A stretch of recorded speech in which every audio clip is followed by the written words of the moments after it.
ہمیشہ دکھی تھوڑی رہ سکتے ہیں، ہمارا بھی ٹائم آئے گا، ہم بھی خوش ہوں گے، اپنی خواہشات پوری ہوتے دیکھیں گے۔ اللہ ہمارا بھی تو ہے، اکیلے تھوڑا چھوڑے گا، بس صبر کرنا پڑے گا، دل چھوٹا نہیں کرنا، اللہ سب ٹھیک کر دے گا۔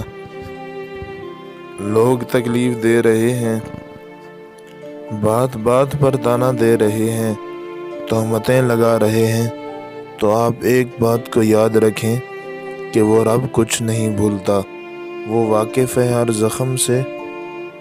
لوگوں کے رویوں کو اس کے سپرد کریں، کہانی کو اللہ تہجد تک تب لاتا ہے جب وہ چاہتا ہے کہ میرا بندہ مجھے منائے، مجھ سے بات کرے، میرے سامنے اپنی جھولی پھیلائے تاکہ وہ اس کی مانگی ہوئی مرادوں کو پورا کر سکے۔ جیسے اللہ آسمان پر تاریکی کے رنگ ہمیشہ نہیں رکھتا، اس کو دن کے رنگ برنگے اجالوں سے بھر دیتا ہے، ویسے ہی وہ ہچکیوں کو مسکراہٹوں میں بدل دیتا ہے۔ معجزے ہوتے ہیں، خاموشی کے خواب سچ ہو جاتے ہیں۔